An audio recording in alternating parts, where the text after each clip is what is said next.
So before moving from next topic,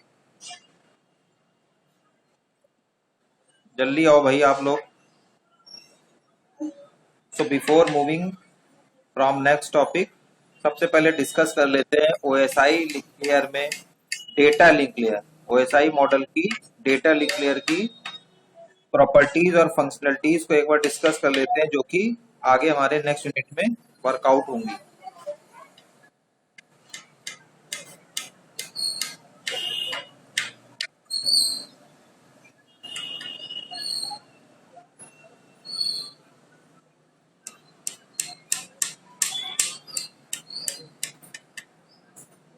Anmol, data link layer की responsibilities functionalities क्या होती है, बताइए जरा.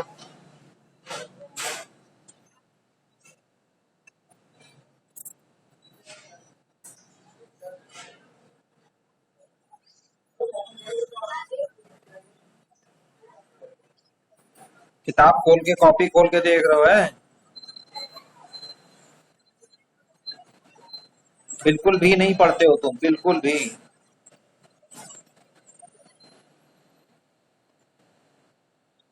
बंद करो माइक अपना, पता नहीं कौन बोल रहा है. अवंतिका,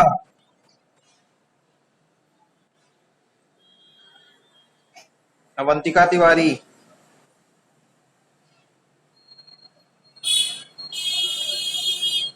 अवंतिका तिवारी.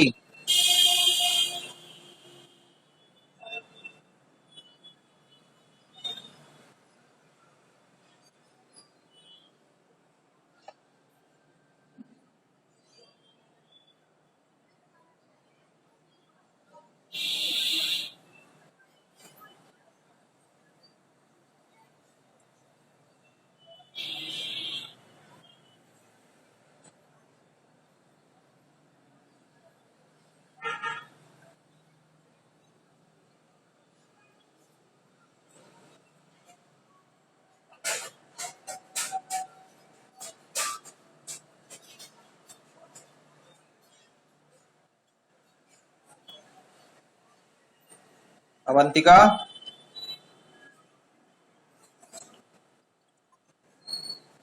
कहाँ चली गई थी ज्वाइन करने के बाद?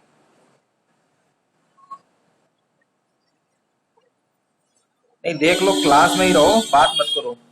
Data link layer responsibilities functionalities बताइए क्या होती हैं.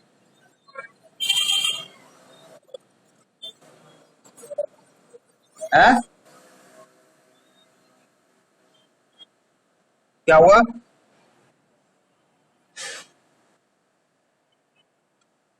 डेटा लिंक लेयर की रिस्पॉन्सिबिलिटीज बताइए.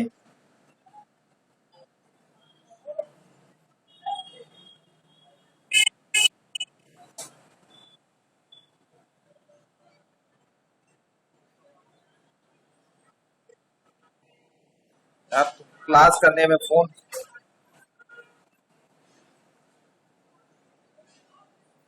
अगर आपकी अर्जेंट कॉल खत्म हो गई हो तो बता दीजिए.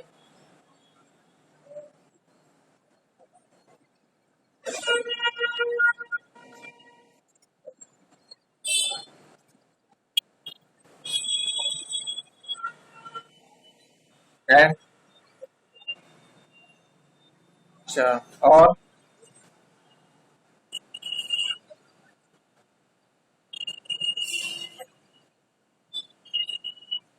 और और ठीक है. There are various functionalities and role of data link layer. First one is framing. Second one is addressing, इसको हम लोग फिजिकल एड्रेसिंग कहते हैं. Third one is flow control, very important task responsibility of data link layer. Mic off करो Avantika. Error control and access control. These are the basic and important function responsibilities of data link layer previous discussed in OSI model in detail also. Now there are different layer, there are any different layer, many also important layers and protocols used in data link layer by which we can send data from source to destination. So actually data link layer की अगर बात करें तो data link layer का जो structure होता है physical layer और नेटवर्क लेयर के बीच में बना होता है.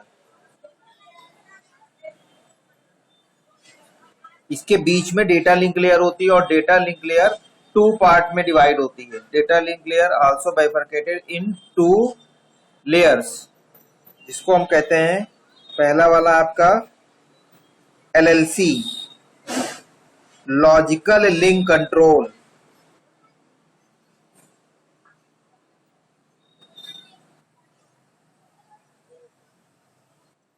And second one is MAC.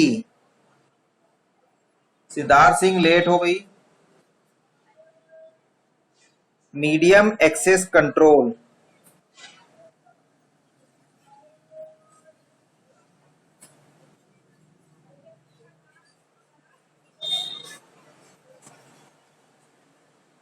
ये आपकी डेटा लिंक लेयर होगी. So as per the diagram of OSI model, physical link layer, data link layer, network layer, transport layer, then session layer, presentation layer and application layer. तो network layer और physical address के बीच में होती है आपकी data link layer.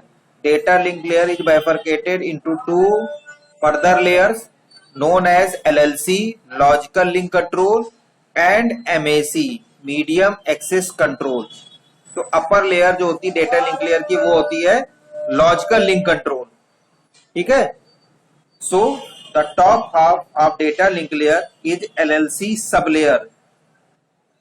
This sub layer provides, जो main इसके काम होते हैं LLC के, first flow control, second error control.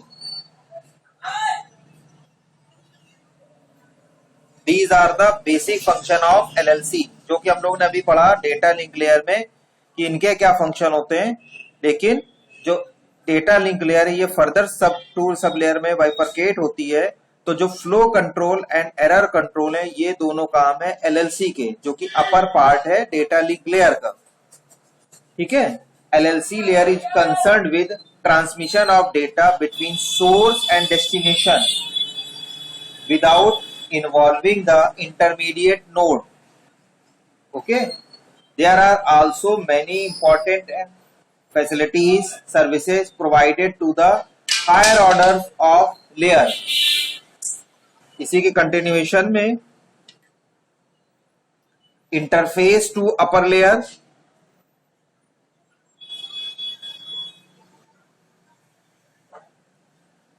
अपर लेयर का मतलब समझ लिया नेटवर्क लेयर, क्योंकि एज पर डायग्राम भी आप देख कर रहे हैं कि ये डेटा लिंक लेयर में अपर पार्ट हो रहा है. तो ये डायरेक्टली सपोर्ट और provide an interface between network layer and data link layer and management functions also, various management function.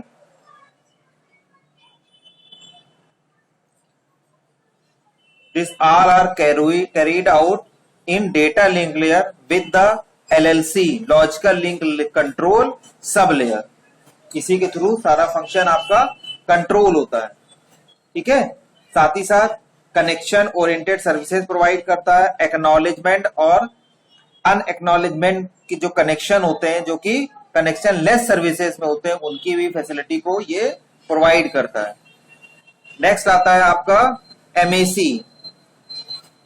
Medium access control. This is the lower sub layer of data link control, जिसके main जो work है, first है construct header and trailer. जो हम header footer की बात करते हैं वो काम इसी का होता है. मैक एड्रेस, क्योंकि जो एड्रेसिंग का काम होता है, मेन फिजिकल एड्रेसिंग का काम होता है, वो इसी MAC लेयर सब लेयर के थ्रू होता है. तो पहला construction of header and trailer या footer. Whenever we send any message, there are some start or header bit or address and also followed with trailer और stop. Stop bit रहती है या ट्रेलर एड्रेस होता है. जब भी आप कोई भी डेटा सेंड करते हैं तो हर फ्रेम का इस तरह से पूरा अरेंजमेंट होता है. Second, assemble frames. फ्रेम का जो असेंबली है वो भी MAC MAC medium access control layer आपकी करती है. Also addressing. एड्रेसिंग का इसी का मेन काम है. जो आप अभी आईपी एड्रेस की बात करेंगे तो वो जो एड्रेस होता है वो भी इसी का पूरा बेसिक वर्क होता है. And also access control. और साथ ही साथ जो एक्सेस कंट्रोल का काम है वो भी ये आपकी मीडियम एक्सेस कंट्रोल लेयर करती है. It has the responsibility of knowledge the rule of access to the medium and also there are various protocols which will be discussed in this unit. ये सब सेकेंड यूनिट का part है data link layer को, इसीलिए मैंने explain किया कि यहां से आपकी सेकेंड यूनिट स्टार्ट होती चली जा रही है फ्रॉम देयर. आगे के सारे टॉपिक इसी पे बेस्ड हैं. डेटा लिंक लेयर को डिटेल में हम लोग यहां पढ़ेंगे. तो there are many protocols, there are many formats, there are many frame formats also. frame format का मतलब, क्योंकि हमने ऑलरेडी बताया कि हर मैसेज एक फ्रेम के थ्रू जाता है तो उन मैसेजेस का फ्रेम फॉर्मेट भी होता है. जितने प्रोटोकॉल होंगे उनका भी एक फ्रेम फॉर्मेट होगा, एक फिक्स फॉर्मेट होगा वहां पे. It has to assemble the frame by creating and attaching the header and trailer of each frame. ठीक है. साथ ही साथ it also has to disassemble or assemble incoming frames, check the address information accordingly. अब Mac format होता क्या है? जब भी हम फ्रेम फॉर्मेट की बात करते हैं तो मैक फ्रेम फॉर्मेट होता क्या है? ये जनरल फ्रेम फॉर्मेट की यहाँ पे बात हो रही है. जैसे जनरल खत्म हो जाएगा कोई भी प्रोटोकॉल या कोई भी लेयर का अलग सब डिवीजन लेयर का वर्किंग या फ्रेम फॉर्मेट होगा, उसमें उसकी बिट्स के अकॉर्डिंग वो फ्रेम फॉर्मेट आपका डिस्कस होगा. तो जनरल एक मैं आपको बता दे रहा हूं. सबसे पहले इसमें थोड़ा सा इस तरह से डिवाइड होता है.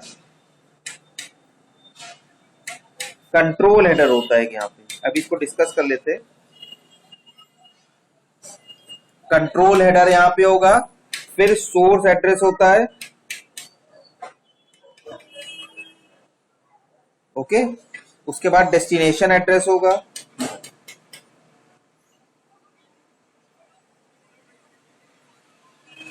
डेस्टिनेशन के मतलब एलएलसी डेटा, एक्चुअल में जो आपका डेटा या मैसेज होगा.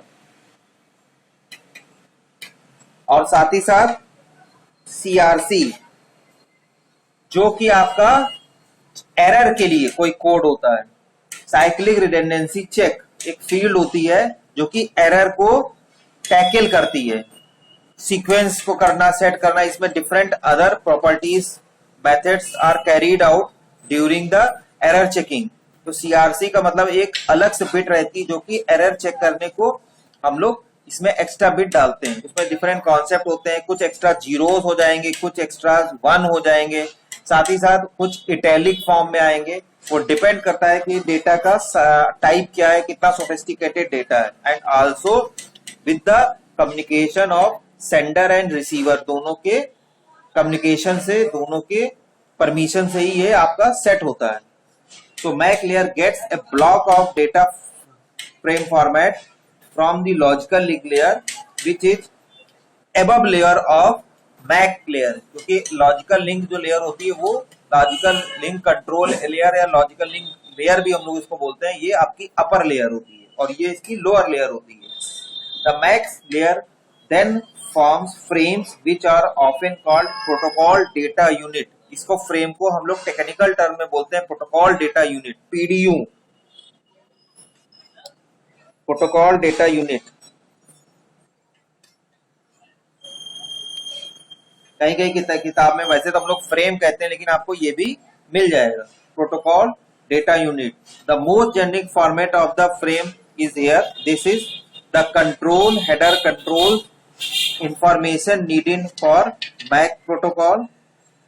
The source address field contains the address of source from where the frame is moving, जहां से आपका फ्रेम मूव हो रहा है, यानी सेंडर साइड या सोर्स का एड्रेस कंटेन करता है। The destination address contains the address of receiver and, उसका एड्रेस कंटेन होता है, क्योंकि जब आप पैकेट आपका ट्रेवल करता है इन द वे, तब इसी एड्रेस के थ्रू वो एक पर्टिकुलर लिंक के थ्रू अपने डेस्टिनेशन तक पहुंचता है। The LLC data which contains the actual data, this is the LLC data which is the your actual data which are going to send from sender and to the receiver end. The CRC field contains the error check sequence. CRC जो है वैसे इसका full form होता है cyclic redundancy check, तो ये एक अलग से सीक्वेंस होता है, इस सेट्स इसके साथ ही साथ अटैच होता है, वो अभी आगे हम आपसे डिस्कस करेंगे कि किस तरह से फॉलो होता है, उसका पैटर्न क्या क्या फॉलो होता है, बिट स्टफिंग बाइट स्टफिंग क्या होता है, वो आगे डिस्कस किया जाएगा। लेकिन फिलहाल ये जनरल फ्रेम फॉर्मेट की बात हो रही है, तो यहाँ पे CRC जो है वो आपका एरर चेकिंग के लिए होता है। So this is frame format of MAC, medium access control का ये फ्रेम फॉर्मेट है, और इसके फर्दर जितने भी प्रोटोकॉल्स होंगे, जितने भी डेटा यूनिट्स के फ्रेम होंगे, वो इसी फॉर्मेट में आपके यूज होंगे। Next come to the channel allocation.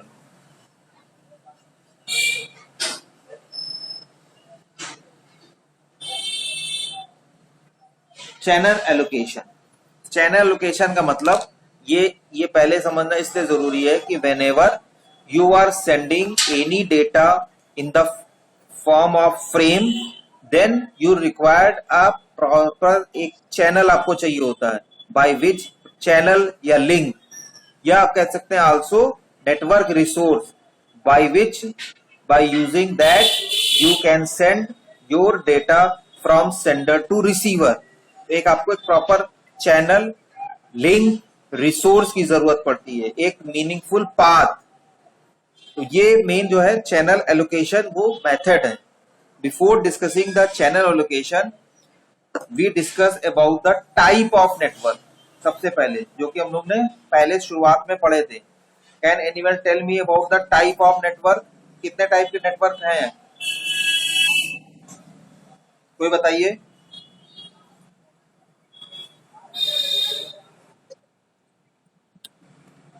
इससे पहले भी 2 टाइप के नेटवर्क मैंने आपको बताए थे, लैंडमैन वैन भी बाद में फर्दर कैटेगराइज हुए हैं।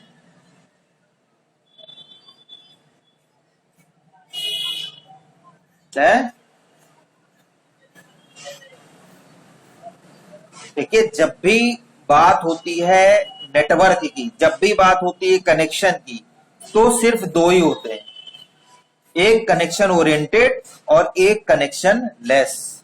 बहुत अच्छे समझ लीजिए, उसके बाद ये सब फर्दर कैटेगराइज्ड होते हैं। तो इसके पहले हमने शुरुआत में डिस्कस किया था, जब पहले बात की थी, पॉइंट टू पॉइंट एक तो नेटवर्क होता है जो पीयर टू पीयर की बात होती है, और दूसरा होता है ब्रॉडकास्ट नेटवर्क या चैनल। पॉइंट टू पॉइंट हमेशा कनेक्शन ओरिएंटेड की बात होगी, और ब्रॉडकास्ट का मतलब होगा, ज्यादातर रेफर होता है कनेक्शन लेस, जिसमें आपका कंट्रोल कम से कम हो। कनेक्शन लेस का मतलब you don't have direct control over the devices, तो कनेक्शन लेस की बात हो गई। ब्रॉडकास्ट कर दिया, ब्रॉडकास्ट करने के बाद फिर हमें नहीं पता वो जनरल जाएगा और वो किस तरह से हैंडल करे, लेकिन जहां पॉइंट टू पॉइंट बात होगी वहां पे सिक्योर होगा और you have full control on this. Okay, before discussing about the channel or channel allocation, we discuss some issues of broadcast, क्योंकि पॉइंट टू पॉइंट में बहुत ज्यादा इश्यूज नहीं होते, सिक्योर होता है, but in broadcast there are various simultaneous issues arise during the process, means data is sending from source to destination. For example, एक सभी लोग अपने एग्जाम्पल से आप अवेयर भी हैं कि आप क्या करिए, अपने 4-5 फ्रेंड के साथ कॉन्फ्रेंसिंग में कॉल करिए। तो जब आप कॉन्फ्रेंसिंग पे कॉल करते हैं तो वहां पे आपके पास कोई कंट्रोल नहीं होता है। हो सकता है more than 2 person can speak at the same time, ठीक है। और आवाज भी वहां पे इको करती है, सिग्नल्स भी रुक रुक करके आते हैं, तो आप ये भी नहीं समझ पाते कि उसका ऑर्डर क्या है, वो रुकने के लिए कह रहा है या उसकी बात पूरी खत्म हुई कि नहीं हुई है, और आप अपना मैसेज डिलीवर करने लगते हैं। इस तरह की प्रॉब्लम हम सभी लोग ने जनरल फेस की। But when these type of activities are physically done और with the help of your connection oriented methods, या तो हम आपके हमारे सामने फिजिकली आप प्रेजेंट रहेंगे तो क्या होगा, हम कंट्रोल करके रखेंगे और आपको बताएंगे, और साथ ही साथ you are also familiar with instruction को भी आप पता चलेगा, आवाज भी आपके पास करेक्ट टाइम पे पहुंचेगी और रिस्पॉन्स भी उसी हिसाब से होगा, यानी कंट्रोलिंग ज्यादा हो जाएगी। लेकिन जहां ब्रॉडकास्ट की बात होती है वहां कंट्रोलिंग नहीं होती है, और साथ ही साथ यू कांट सी, वो अलग बात है, वो उसमें हम मैकेनिज्म लगा देंगे, सबके बाय डिफॉल्ट अपनी तरफ से माइक ऑफ कर देंगे, ठीक है, वो एक अलग मेथड्स है। वो तो इसको एक कर सकते हैं, एंगेजमेंट का प्रोसेस है, मैनेज करने का प्रोसेस है। लेकिन सबके माइक करने के बाद फिर क्या होगा, एक टीडियस जॉब है कि हम सबके माइक फिर अलग अलग खोलें। साथ ही साथ अगर ग्रुप डिस्कशन की बात हो तो वहां हो भी ना पाए। साथ ही साथ कुछ ऐसी प्रॉब्लम भी होती है कि हमने उसको माइक खोला लेकिन वहां के एंड तक नेटवर्क अवेलेबल नहीं है, तो वो पर्टिकुलर टाइम जो हमने उनको अलॉट किया है या माइक ऑन करने और ऑफ करने में ही हमारा सारा टाइम वेस्ट हो जाए, यानी वो रिसोर्स, वो टाइम आल्सो वेस्ट हो, क्योंकि उसके पास कुछ कहने के लिए है नहीं, या उसके पास नेटवर्क चैनल नहीं है, रिसोर्स नहीं है by which he can send और कम्युनिकेट दियर इंफॉर्मेशन। तो इस तरह की प्रॉब्लम होती है, यही हम लोग को कहते हैं मेन चैनल एलोकेशन प्रॉब्लम, कि किस तरह से चैनल एलोकेट हो और साथ ही साथ कैसे आप कंट्रोल कर पाए। तो in reference with channel allocation there are 2 types of problem. First is static channel allocation,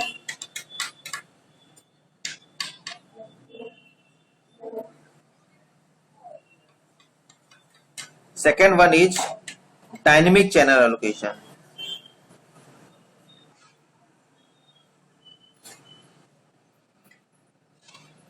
These problem mostly arises in small network. बहुत बड़े वाले में number of rules protocols are set, but जहां पे जब बात होती है LAN, MAN, WAN, जिनको आपने फर्दर जो कैटेगराइज किया, ठीक है, वहां पे मेन LAN और WAN में ही ये ज्यादातर प्रॉब्लम फाइंड आउट होती है। तो मोस्टली ये जो प्रॉब्लम है ये LAN और MAN में आती है।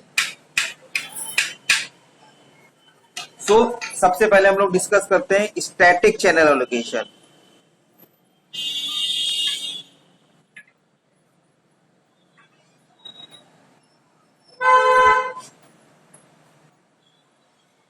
ये टॉपिक आप टेनेनबॉम की बुक से रेफर करेंगे, जो हमारे ट्यूटोरियल शीट में 2nd नंबर की बुक है। 2 टेक्स्ट बुक्स हमने आपको रेफर की हैं, तो जो रेफरेंसेस में आप देखिए 2nd नंबर की बुक है टेनेनबॉम, उसको रेफर करिएगा।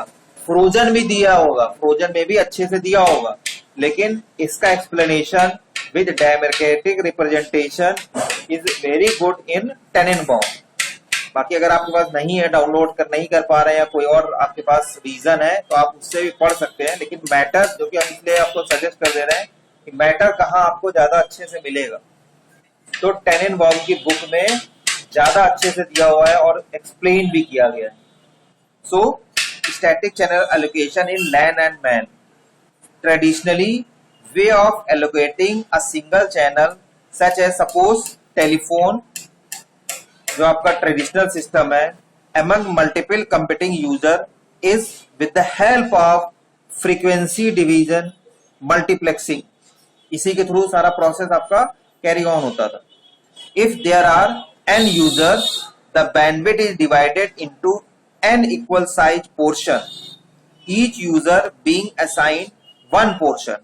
ये सभी को पता था, एक डेडिकेटेड पाथ सबके पास जाता था, और also control by the help of एक सेंट्रल ऑफिस आपका होता था। ISDN में भी मैंने आपको ये डायग्रामेटिकली एक्सप्लेन किया हुआ था। Since each user has a private frequency band. There is no interference between users. It is very clear. When there is only a small and constant number of users, each of which has variety and heavy load of traffic, FDM is a simple and efficient allocation mechanism.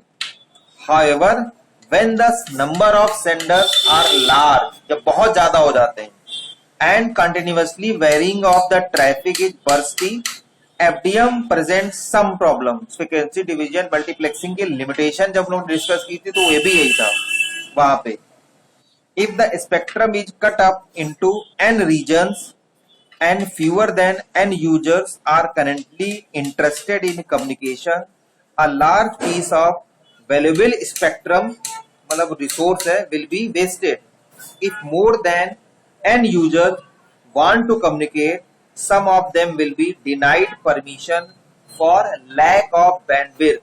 जो मैंने अभी आपको बताया कि उसके पास network नहीं है. You already allot the time or resources to send their information receiver end, but due to the lack of proper bandwidth or communication channel, he is unable to share their information to the receiver end. इसके बहुत सारे reason हो सकते हैं. हो सकता है उसके पास डेटा ही ना हो सकता है डेटा है लेकिन बैंडविड्थ ना हो, टाइम ना हो, इक्विपमेंट आपका एप्लीकेबल ना हो, सपोर्टेबल ना हो. देयर आर many जो है causes.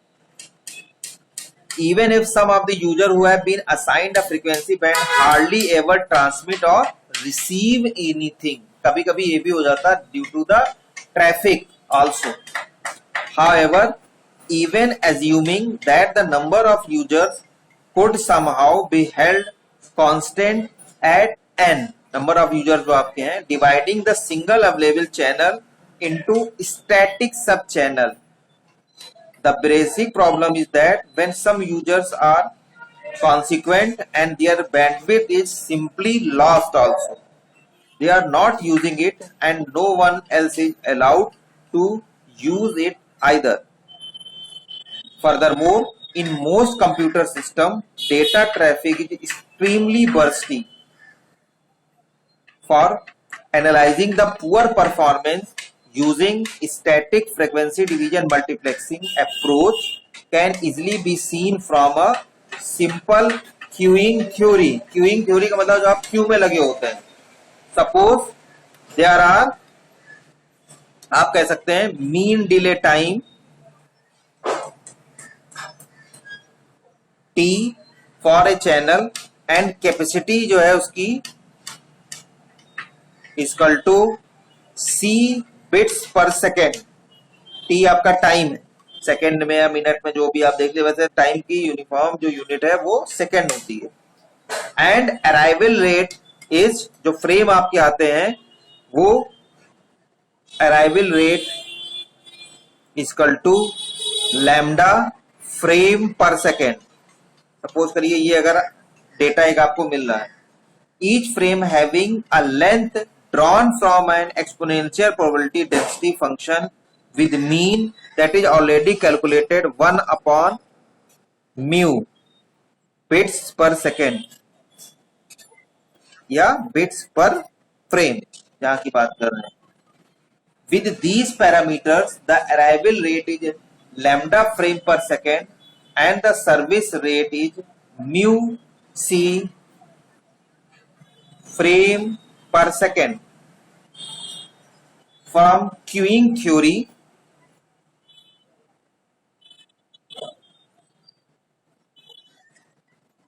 it can be shown that service time ये already derived है by the network administrator with the help of queuing theory.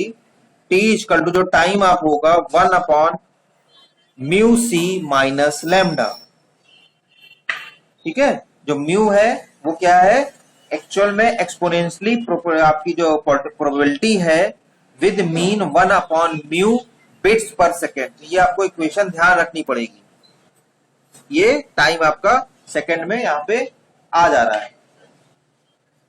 For example अगर आप एक बात कर लेते हैं इसको डिराइव करने के बाद, एग्जाम्पल से देख लेते हैं कि suppose C is 100 Mbps, the mean frame length is, जो कि आपकी 1/μ इज है 1000 bit, and the frame arrival rate is 5000 frames पर सेकेंड। सपोज करिए C आपका है 1000 Mbps, ठीक है, ये आपकी 1000 हो गई, और 1 जो म्यू है आपका, जो कि आपकी क्या है, प्रोबेबिलिटी है आपकी डेंसिटी फंक्शन विद मीन, जो कि है 10,000 bits, and the frame arrival rate जो कि आपका लेमडा है, ये आपका है लगभग 5000 फ्रेम पर सेकेंड। देन जो टोटल टाइम आपका यूज होता है वो होता है 2000 mu second, micro second, 2000 micro second या म्यू सेकेंड भी यहां पे इसको बोलते हैं। Now let us divide the single channel, ये तो मल्टीपल चैनल की बात हो गई। Let us divide single channel into n independent सब चैनल, कैपिटल N, जो कि आपके यूजर्स भी हैं, कैपिटल N इंडिपेंडेंट सब चैनल, ईच विद कैपेसिटी, जो आपकी कैपेसिटी है वो इज नाउ C/n, क्योंकि टोटल कैपेसिटी आपकी C थी, बाई दिस टोटल कैपेसिटी आपकी C थी, लेकिन जो नंबर ऑफ इंडिपेंडेंट चैनल्स हैं वो आपके n हो गए, तो टोटल कैपेसिटी आप कितनी हो गई, C/n बिट्स पर second. The mean input rate on each of sub channel will now be λ/n, तो ये वाली आपकी लैम्डा थी अराइवल रेट, वो अब हो गया λ/n arrival rate. So now T, जब हम T की बात कर रहे हैं, इसको आप अगर उसमें इस वाले फॉर्मूले में वैल्यू रख के देखिए, तो mu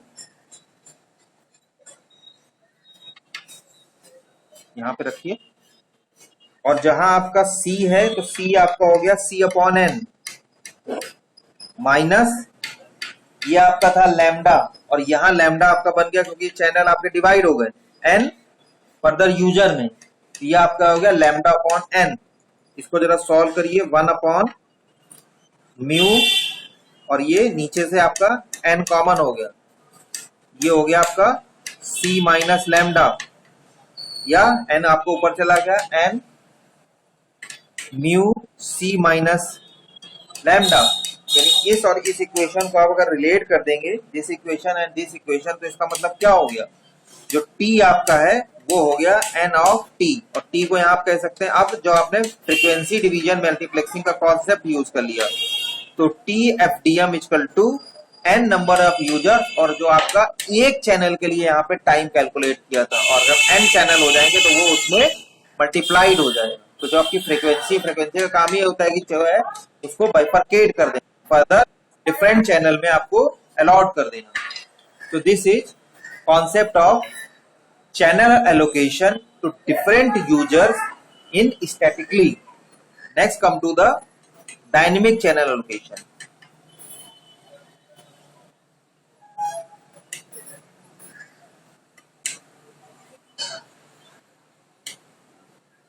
For LAN and MAN, ठीक है, लिख देता हूं, वैसे LAN और MAN के लिए ही मेन प्रॉब्लम होती है। Before we get into the first of many channel allocation method to be discussed, जो भी हम लोग ने अभी इसके पहले पढ़े हैं, it is worthwhile carefully formatting the allocating problem. So there are 5 key assumptions, जो कि डायनेमिक, जब हम आपको यहाँ पे तो ये प्रॉब्लम आ रही है जब स्टैटिकली हम कर रहे हैं, अगर हम डायनेमिक